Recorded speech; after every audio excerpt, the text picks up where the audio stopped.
Retrouvez ce journal et d'autres informations sur lachapelle-tv.fr.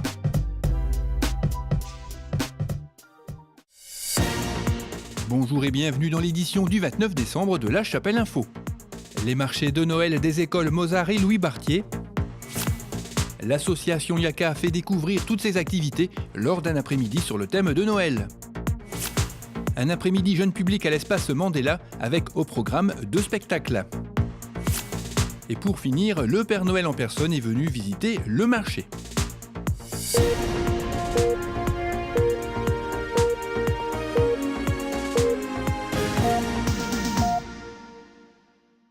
L'école maternelle Mozart a organisé son marché de Noël un peu avant les vacances. Il avait lieu dans l'école même, où les parents et les enfants ont partagé coquilles et chocolat chaud pour lesquels il était préférable de réserver. Les 82 élèves de l'école ont fabriqué entre 2 et 3 objets qui étaient mis en vente pour financer des sorties scolaires et le spectacle de fin d'année. Au même moment, l'école Louis Bartier organisait son marché de Noël dans la salle polyvalente de la Choc, avec là aussi la vente d'objets réalisés par les élèves, avec le concours de commerçants du quartier, des jacinthes du fleuriste Belleval et des brioches de la boulangerie-pâtisserie Les Cieux, une vente pour le financement de sorties scolaires. D'ailleurs, les élèves iront prochainement visiter le centre historique minier de Le Ward. Il y avait également une vente de stylos au profit cette fois-ci de la classe de découverte et une vente de boules de Noël personnalisées au profit de l'association La Pioche, une épicerie solidaire située à Haubourdin. Pour les petits creux, il y avait des gaufres réalisés avec le concours d'un parent et des truffes confectionnées à l'école, tous les stands étant tenus par une vingtaine d'élèves bénévoles issus des classes de CM1 et CM2. Le Père Noël était bien sûr présent et chaque élève est reparti avec sa photo souvenir. Il y a quelques jours, l'association Yaka a organisé un après-midi festif sur le thème de Noël au restaurant scolaire. Toutes les activités proposées par l'association y ont été présentées. Alors pourquoi cette journée aujourd'hui ? Pour faire découvrir aux Chapellois et à leurs amis toutes les activités de Yaka.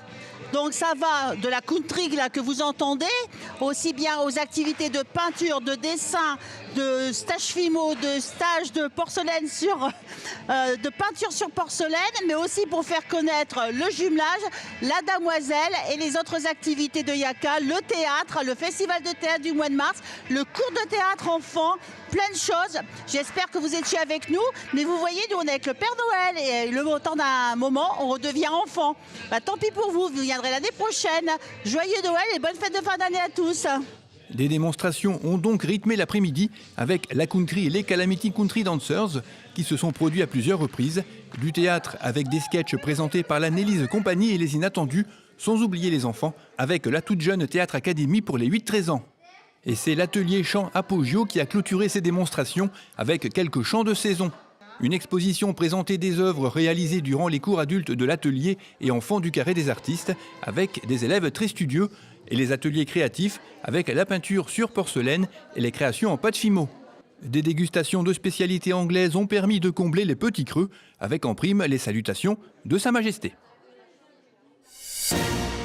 L'espace Nelson Mandela a organisé un après-midi jeune public dimanche 17 décembre avec 2 spectacles au programme. Tout d'abord Piquez-Bou par la compagnie 3 secondes, spécialisée dans le cirque et les spectacles de rue. Cette jeune compagnie existe depuis 2013.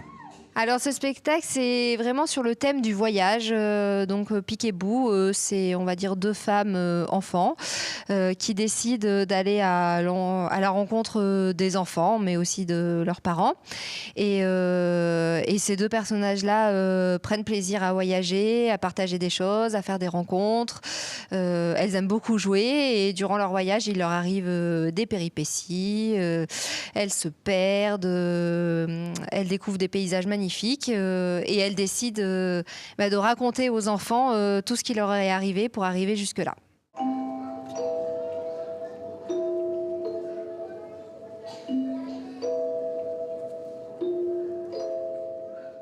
Ce spectacle, il est né un peu comme notre autre spectacle Born to be Wild.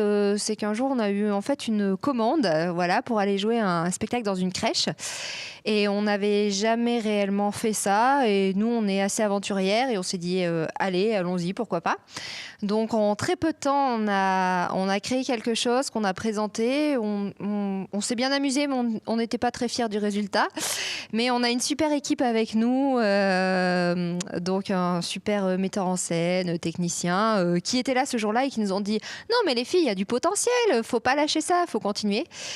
Et puis finalement, une autre commande est arrivée dans une école primaire à Croix. Et là, pareil, l'institutrice nous a encouragés à dire « Allez les filles, on veut ce spectacle ». Donc on s'est vraiment mis à travailler finalement. Et puis on a pris aussi beaucoup de plaisir, on en prend encore. Et puis on va dire qu'aujourd'hui, le spectacle est vraiment né. On vient régulièrement travailler ici et c'est grâce à des lieux comme celui-ci que nous, artistes, on peut créer ces spectacles-là et travailler dans des super conditions.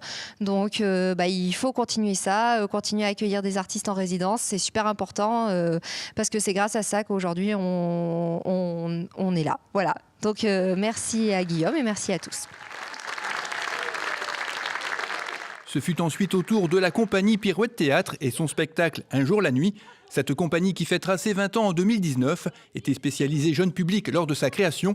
Elle propose aujourd'hui des ateliers théâtre pour petits et grands et plusieurs spectacles de grande envergure comme Un jour la nuit. C'est un spectacle que l'on a créé en 2011-2012 sous l'impulsion, je dirais, de certains de l'association qui souhaitaient remonter un spectacle jeune public. Et on a eu la chance de pouvoir lire un manuscrit de Laurent Varlet qui s'appelle Un jour la nuit, qu'il avait écrit en 1999. Laurent Varlet est un auteur local, prof en collège et qui écrit dans tout son temps libre au niveau du théâtre pour enfants. Donc il a édité déjà plusieurs livres. Donc c'est dans le plus jeune âge, mais également en âge primaire. Voilà. Donc, et ce qui est intéressant dans cette pièce, c'est qu'elle parle à tous les tranches d'âge.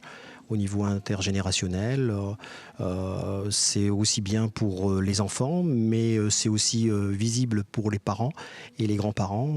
À la fin de ce spectacle, toutes les générations ressortent ébahies et puis plein d'étoiles dans les yeux, puisque c'est sur le rêve.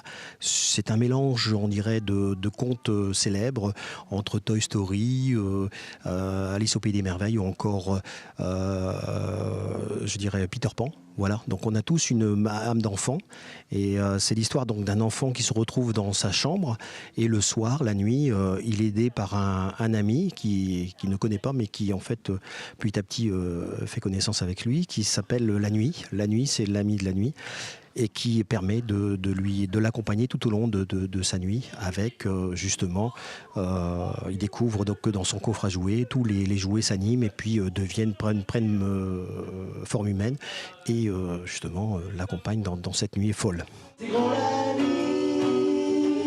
Si tu as des amis,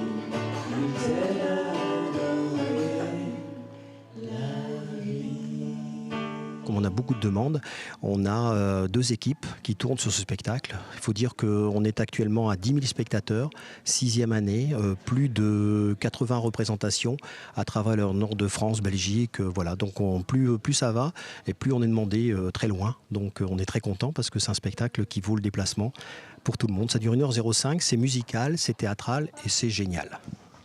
Si vous avez manqué ce spectacle, il est encore visible au Spotlight à Lille. La salle l'a programmé chaque dimanche jusqu'à fin mars. Cet après-midi aura également servi d'arbre de Noël pour les enfants du personnel communal qui se sont vus remettre à la fin du spectacle coquilles et friandises. Dimanche 24 décembre, le Père Noël est venu en personne distribuer des friandises aux petits et aux grands sur le marché. Un marché qui commence à atteindre sa vitesse de croisière et qui verra l'arrivée de différentes animations dans les mois qui viennent, comme une tombola avec un panier garni à remporter ou encore des dégustations offertes par ses commerçants.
Cette édition est terminée, merci de l'avoir suivi. Bon réveillon à toutes et tous et rendez-vous bon pied bon oeil le vendredi 5 janvier.